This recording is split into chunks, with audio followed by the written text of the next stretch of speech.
Coucou! Bonjour et bienvenue sur la chaîne Data qui est Chouette. une chaîne dédiée à la présentation de services data. Et aujourd'hui, je suis en compagnie de Nadia et de Julien. Ils vont introduire qu'est-ce que Azure Arc pour SQL Server.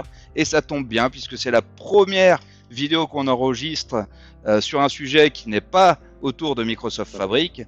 C'est peut-être une longue série, puisqu'on voulait cette chaîne évoquer tous les sujets data. Dédié pour la data, c'est ça, Romain. Nous, notre objectif, c'est d'avoir une chaîne qui est dédiée sur la data, qui n'est pas forcément ouverte que au Microsoftie. Les autres sont ouverts. Donc, si vous avez des idées de sessions, n'hésitez pas à nous les partager. On aime tout le monde, de l'ingestion de données jusqu'à la restitution de données. Et puis, si vous voulez faire du copilote, avec de la data, ça nous va aussi. Alors Nadia, est-ce que tu peux nous en dire plus sur ce Azure Arc pour SQL Server? Bien sûr, carrément, très bon sujet, dont on entend beaucoup parler chez nos clients en ce moment, la partie Azure Arc for SQL. Mais peut-être, je ne sais pas si tout le monde est familier avec Arc. Donc peut-être commencer rapidement par vous dire ce qu'est Arc. Et puis après, forcément, avant de faire de l'Arc for SQL, il faut faire de l'Arc for Server. Donc qu'est-ce que Arc? Arc, en fait, c'est pas un service Azure, non, c'est en fait une façon de déployer en fait et de voir depuis Azure les différents services qui sont déployés à l'extérieur d'Azure. Donc Arc, ce que vous permet de faire, c'est justement lorsque vous avez une infrastructure qui est on-prem, qui est chez d'autres cloud providers, Arc va vous permettre finalement de faire le lien et de pouvoir aller piloter, de pouvoir aller faire pas mal de choses depuis Azure sur ces environnements qui sont à l'extérieur d'Azure. Donc en gros, c'est ce qui vous permet de faire une architecture hybride. Donc, lorsque l'on veut faire de l'Arc for SQL, c'est-à-dire qu'on veut depuis Azure pouvoir bénéficier de certains services Azure ou pouvoir, on verra tout à l'heure les différentes capacités, mais typiquement avoir une vue centralisée du périmètre, par exemple, là on parle d'SQL Server qui est à l'extérieur d'Azure, et grâce à Azure Arc, en fait, on va avoir la possibilité de pouvoir enrôler, ce qu'on appelle enrôler, en fait, ces instances SQL Server qui sont à l'extérieur d'Azure grâce à Azure Arc.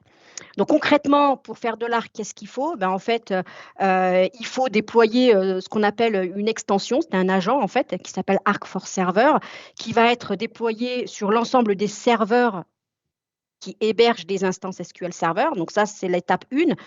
Le serveur en lui-même va être enrôlé. Et une fois que le serveur est enrôlé, si ce serveur héberge des instances SQL Server, en fait, on va activer l'extension pour SQL. Et donc, du coup, ça va permettre, depuis le portail Azure, et on vous montrera tout à l'heure avec Julien comment concrètement ça se matérialise. Mais en fait, vos instances SQL Server, elles vont pouvoir être pilotées, remonter, vous allez pouvoir faire beaucoup de choses une fois que les instances SQL Server sont enrôlées. Et donc, vous allez retrouver en fait une architecture hybride parce que du coup, vous allez pouvoir avoir cette vue sur vos instances SQL déployées dans Azure, que ce soit dans de la VM, donc du IaaS, ou que ce soit des services managés, donc le PaaS, plus vos instances à l'extérieur d'Azure. Que vos instances soient chez vous ou soient hébergées chez GCP, chez AWS, chez n'importe quel autre cloud provider. C'est assez ouvert et donc ça permet du coup, en tout cas aux administrateurs de système, aux DBA, en fait, d'avoir une vue centralisée de toute cette information. Et n'importe quelle version de SQL Server? Oui, on peut enrôler n'importe quelle instance SQL Server grâce à Azure Arc. Et puis, en fonction de la version, il y a des services qui vont se débloquer, en fait. Typiquement, si, par exemple, c'est des serveurs 2012, si c'est des serveurs 2014, vous allez pouvoir activer l'utilisation ce qu'on appelle des ESU, c'est ce qu'on appelle les Extended Security Updates, c'est-à-dire que tous les produits qui sont en fin de support, donc en fait, au bout d'un certain temps, ils ne sont plus supportés. Les clients peuvent adhérer, s'abonner ou acheter en fait l'extension de support pendant 3 ans. Donc, c'est année par année. Et grâce à Azure Arc, si votre serveur SQL 2012, il remonte au travers d'Azure Arc, vous dire, tiens, ce serveur-là, il est en 2012, c'est un serveur critique, important. Je veux pouvoir uniquement cette Le conserver. instance-là, la mettre sous mode support étendu grâce à l'ESU. Et ben, c'est juste une checkbox à activer grâce à Azure Arc. Et donc, du coup, ce serveur va recevoir de façon automatique des updates de sécurité. Le DBA sera alerté pour aller déployer quand il le souhaitera. Donc, c'est quand même assez intéressant. Et dès que ce serveur aura migré vers une version supportée, ben, automatiquement, le paiement de l'abonnement à l'ESU va s'arrêter. C'est quand même plus intéressant financièrement de le faire sous cet ordre-là que de se dire, ben, je vais acheter l'ESU pour une année. Quand on ne l'achète pas sous forme d'Azure Arc, en fait, on l'achète pour un an. J'achète la première année, la deuxième année, la troisième année. Et même si j'ai migré en cours d'année, ben, finalement, j'aurais payé toute une année pour seulement 6 mois de version non supportée. Donc, l'avantage d'Azure Arc, c'est que voilà, c'est du paiement à l'heure. Et donc, tant que le serveur est en 2012 ou 2014, ben, je paye pour ça. Et puis, dès qu'il est dans une version supérieure, hop, j'arrête de payer. Et puis je crois qu'on a des remises en plus quand on passe par le portail Arc que l'on n'a pas en fait en direct quand on va les acheter. Donc l'idée c'est quand même de privilégier ce mode-là par rapport au coût tarifaire. Excuse-moi Nadia de te reprendre là-dessus. Mais Tout à fait, tu il me fais bien de semble. le préciser, exactement, tout à fait. Ça permet de pouvoir bénéficier de plusieurs avantages D'offres quand on passe au commerciales, travers d'Arc. voilà, Exactement, par rapport à ça, exactement. au Donc, c'est travers quand le même portail au travers du portail Azure Arc que tu monteras tout à l'heure. présenté après. Voilà, donc il y a plein d'autres avantages lorsqu'on enrôle ces instances SQL à travers d'Azure Arc, ce que Julien vous montrera tout à l'heure. Donc, l'une des principales, qui est quand même celle que les clients préfèrent le plus, c'est le Best Practice Assessment. C'est en fait, en gros, c'est lorsque tous les clients qui ont déjà fait des audits de type SQL Wrap ou des audits pour vérifier les best practices, et ben en fait, On-demand assessment, ouais. exactement, au travers du support, ben, en fait, ce Best Practice Assessment, il est accessible de façon gratuite grâce à Azure Arc. Et d'ailleurs, ça me permet de le dire, c'est que lorsqu'on déploie les extensions, qu'on enrôle ces instances, qu'on veut par exemple utiliser le BPA, tout ça c'est gratuit. C'est pas un service. Pour ça que je disais tout à l'heure, j'ai commencé par dire, c'est pas un service Azure. Hein. Il n'y a pas eu de facturation. Ça permet en fait de permettre à nos clients de pouvoir, même s'ils peuvent pas utiliser Azure sur certains environnements, de quand même pouvoir bénéficier de certains avantages. J'ai une petite question Nadia. Du coup, est-ce que les données des clients sont remontées dans Azure Arc? Non, les données ne sont pas remontées, c'est les métadatas. On parle de l'assessment. Typiquement, quand je fais un best practice assessment, j'ai besoin de savoir la volumétrie, les informations relatives aux métadatas pour que justement on conseille les bonnes pratiques d'usage d'SQL Server. Typiquement, c'est les métadatas qui vont remonter au travers d'Azure Arc.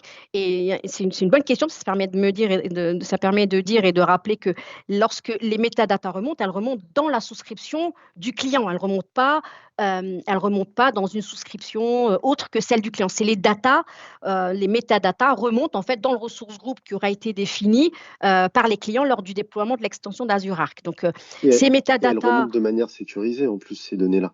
bien sûr, tout à fait, elles remontent de manière sécurisée.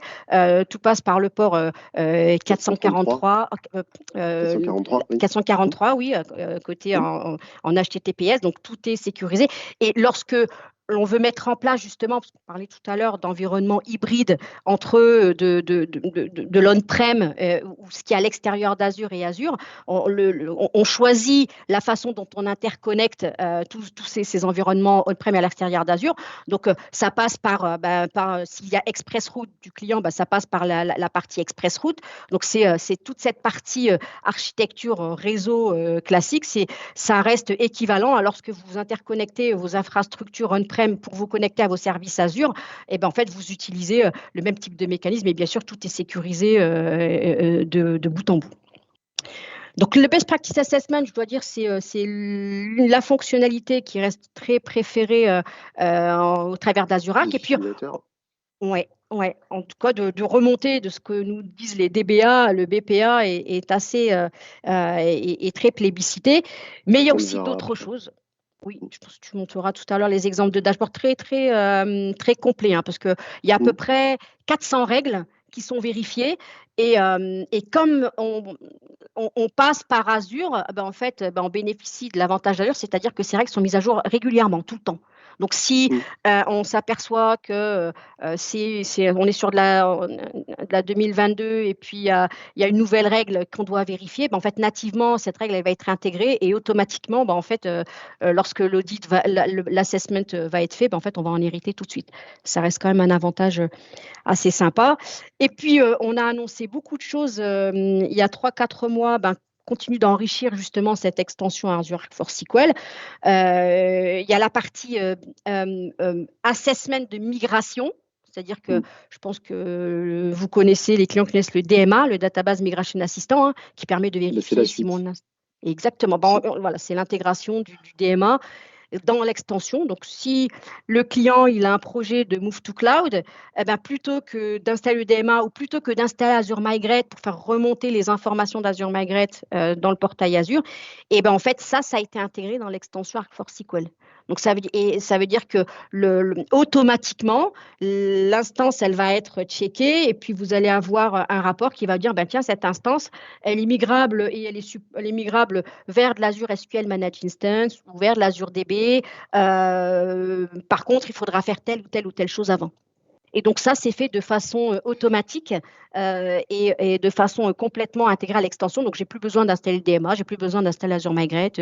Je vais pouvoir en bénéficier de façon automatique. Je comprends que c'est intéressant si je mets ma casquette de client parce que ça me permettre d'avoir une vue de tout mon asset SQL Server, que ce soit on-prem, dans le cloud, un peu partout, et en plus de faire des assessments, ce qui va me permettre aussi potentiellement de savoir ce qui va pas en termes de configuration sur mes instances, peut-être connaître leur version aussi, voir celles qui sont plus supportées. Est-ce qu'on peut regarder, maintenant que je suis intéressé, hein, comment mettre ça en place? Bah, carrément, on va passer sur le portail, Julien. On va vous montrer concrètement comment, sur le Hop, portail Azure, tout cela se matérialise. pour venir enrôler les machines, bah, comment on va faire? On va aller sur le portail Azure Arc et là, je vais aller dans Machine et on va mettre la couche Windows. Ce qu'on expliquait tout à l'heure, c'est la première couche que l'on va mettre en place sur laquelle je vais avoir mon serveur. Alors là, pour le coup, on est sur une VM qui est sur ma machine et que je suis venu enrôler. Hein, c'est celle-ci, elle est là, hein, c'est juste pour montrer. Donc là, on la voit, elle est connectée. On est venu installer l'agent Arc et derrière, je suis venu ajouter des extensions pour les instances SQL qui m'a permis de remonter toutes les instances qui étaient sur cette machine. Donc on voit que pour la démo, j'ai travaillé et j'ai mis quelques instances avec C'est un différentes versions. script PowerShell que tu as exécuté sur ces différentes machines. Une fois ce script PowerShell et il m'a permis d'enrôler l'ensemble des machines. C'est-à-dire que là, si je viens faire un add, il va me demander justement d'aller créer ce script. Il va me demander toutes les informations nécessaires pour créer ce script que je suis venu lancer. Pour la petite histoire, le script, il est là, hein, sur la machine, Register Azure Arc, il est là.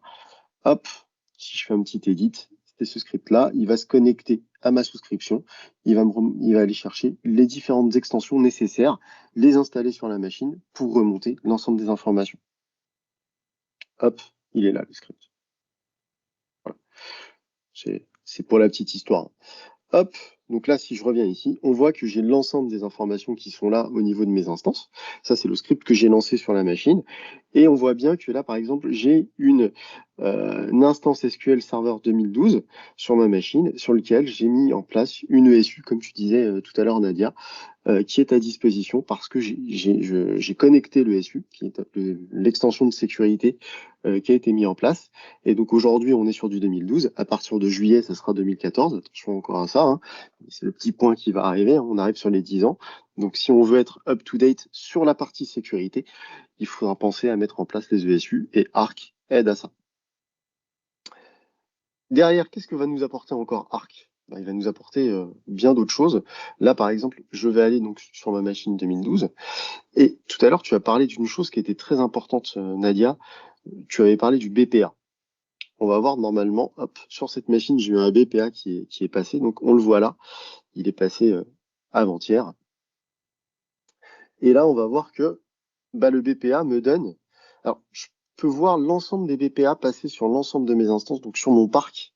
Encore une fois, ça permet de synchroniser l'ensemble du parc. Donc là, je suis venu filtrer sur l'instance 2012, mais on aurait pu aussi regarder sur les instances 2022 qui sont aussi à disposition. Et on voit que sur mon instance 2012, j'ai quand même pas mal de choses qui sont, entre guillemets, mal faites sur mon instance. Et il va me donner l'ensemble des recommandations, ainsi que les plans de remédiation qui vont aller dessus. C'est-à-dire que si je clique sur la recommandation ici, hop, je vais voir la description de l'information et je vais avoir la description. À quoi ça sert? Et si jamais je veux aller plus loin dans le help link, je vais pouvoir cliquer et avoir la partie remédiation. Donc ça, c'est très très bien pour les DBA. C'est surtout que ça nous permet d'avoir en quelques clics l'ensemble et la vue de ce qui va et ce qui ne va pas sur notre instance.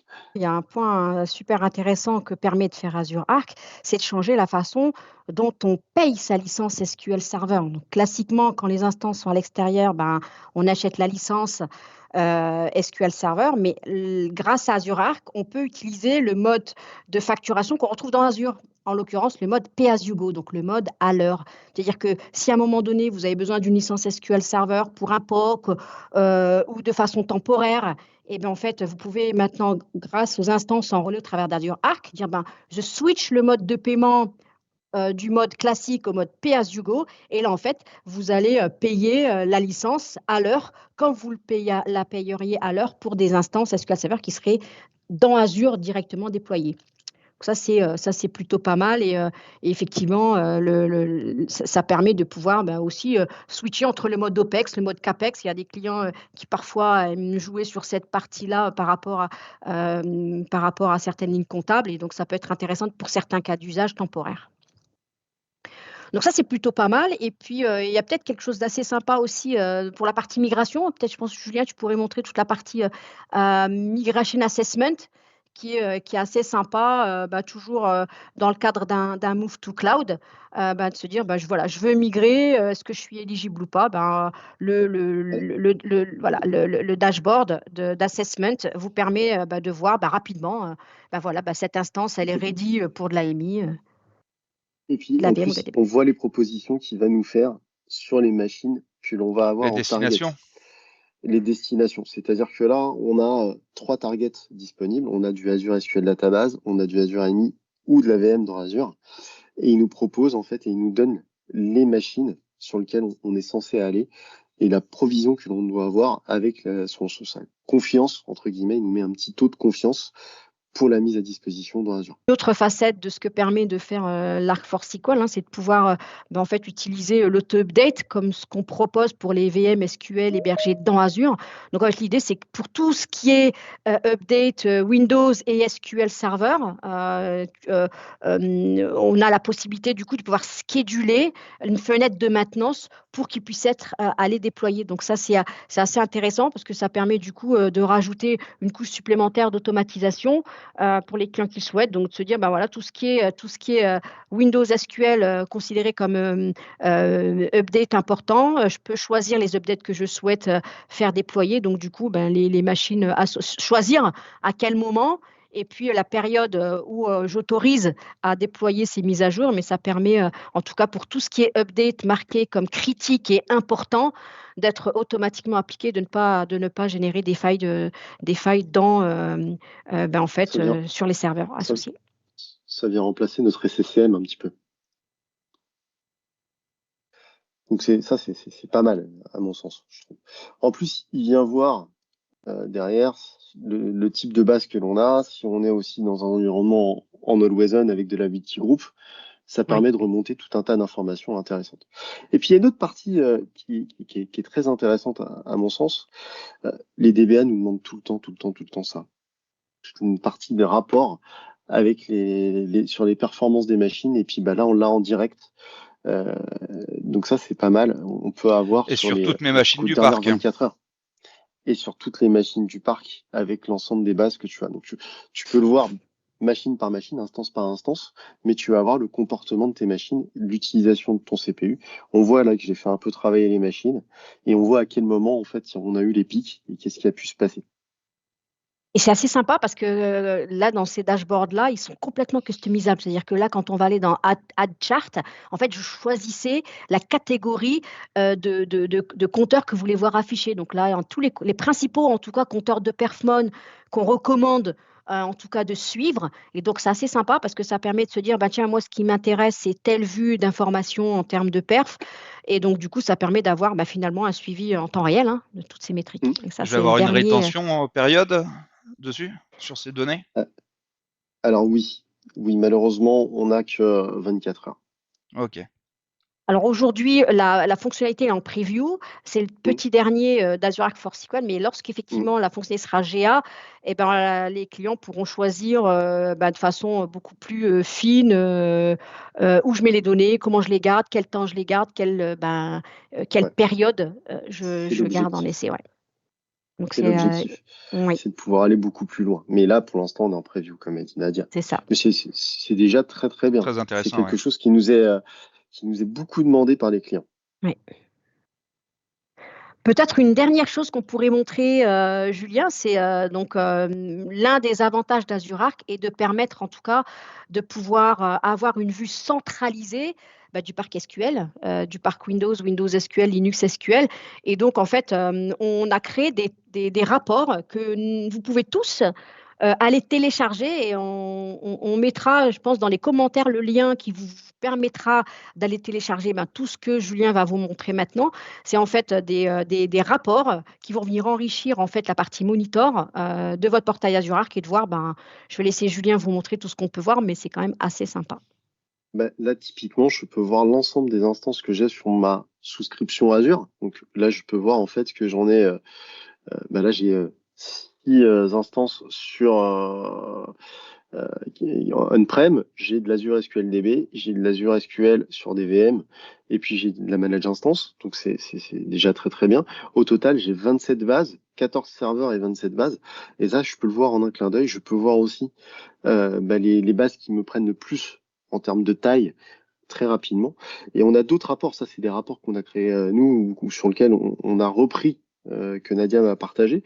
Mais on peut même aller un petit peu plus loin, hein, avoir une vision un petit peu unifiée, voir, ça va t'aider, Romain, pour ton compte d'apothicaire, hein, quand tu vas remonter, entre guillemets, tes instances SQL Server on-prem, ça va éviter d'avoir à faire le calcul. En un clin d'œil, tu vas savoir en fait le nombre d'éditions d'SQL Server que tu as. Donc là, moi, pour le coup, j'ai que des éditions entreprises. Mais si on avait du standard ou de l'entreprise ou du développeur, j'aurais vu les différences Oui, je vais pas de version. oublier une instance dans le coin que je mets plus à jour. Avec ça, Voilà, je vais et avoir donc pour le vraiment. déclaratif, tu vas plus te tromper parce qu'en fait, ça Mhm. va être remonté, donc tu te trompes plus là-dessus et tu as plus à te soucier de cette partie-là. Donc c'est un travail en moins à faire. Autre point aussi, on va voir aussi les modes de compatibilité, par exemple des bases. Moi, je trouvais que c'était intéressant de le voir parce que ça permet de savoir si je dois migrer dans des versions futures, si je suis up-to-date et essayer de comprendre où peuvent être les problématiques que l'on a à date. Donc ça, c'est déjà pas mal. On voit l'ensemble des bases, etc., que l'on a par instance. Donc c'est une vue qui est pas mal et c'est ce qui permet de voir un petit peu l'ensemble de notre parc applicatif et on peut venir créer ces dashboards par nous-mêmes et venir les enrichir. Donc c'est une très bonne chose et ça, c'est grâce à Arc et aux remontées qui ont été faites. Encore une fois, des métadatas, hein, sans avoir les données. Donc c'est vraiment un mode hybride qui est mis à disposition. Super, super démo, vous m'avez conquis. Maintenant, je dois promouvoir Azure Arc dans mon entreprise et aussi, du coup, convaincre un peu mes équipes. Est-ce que vous pouvez me faire un petit pitch? Principal avantage que je verrais de Azure Arc, c'est en un clin d'œil, tu as un inventaire de ton parc applicatif. Donc, tu peux savoir l'inventaire de tes instances. Ça te permet aussi de les mettre à jour très rapidement et tu n'as plus besoin de repasser sur toutes les instances pour les mettre à jour, avoir des fenêtres de tir pour les remises à jour, etc. Là, au moins, côté DBA, on va gagner un peu de temps. Tu es sûr que tu seras toujours à jour. Tu vas savoir aussi combien va te coûter l'intégralité de tes machines et le coût exact de tes machines. Donc, tu pourras faire un peu de FinOps dessus. Donc, c'est une Ouais, le très pay as bonne you go, là, je pratique m'en souviens, là-dessus. c'est plutôt intéressant. Ouais, voilà. Et puis, même sur les licences que tu as tout le temps, au moins, tu sauras combien elles vont te coûter à terme. Ça te permet aussi de préparer l'avenir. Éventuellement, si tu vas vouloir migrer, ça te permet d'avoir, grâce aux audits qu'on a à disposition, déjà l'état de santé de ton parc actuel. Et si tu veux passer dans le futur sur du Azure ou sur d'autres technos, ça te permettra de savoir un petit peu sur qu'est-ce que tu peux faire. Et donc, pour moi, c'est l'outil, entre guillemets, à avoir aujourd'hui, sachant qu'il est gratuit et qui permet d'avoir beaucoup d'informations sur une partie. Est-ce que tu as quelque chose éventuellement à rajouter, Nadia? Des fonctionnalités qu'on enrichit régulièrement. Il y a une grosse équipe côté équipe produit à Corp dédiée à Azure Arc pour justement permettre de continuer de faire évoluer tous ces environnements qui ne peuvent pas être dans Azure, mais qui veulent quand même bénéficier de tous ces avantages. Donc, il faut l'essayer pour l'adopter. Donc, je pense que Romain, voilà, tu as ce qu'il faut pour convaincre tes équipes. Super, merci beaucoup. Très enrichissant. Je vais convaincre de ce pas mes équipes. En tout cas, merci d'avoir pris le temps de présenter ce sujet sur la chaîne YouTube Data Chouette. N'hésitez pas à vous inscrire pour voir d'autres sujets data. À bientôt. Merci, au revoir, à bientôt. Au revoir.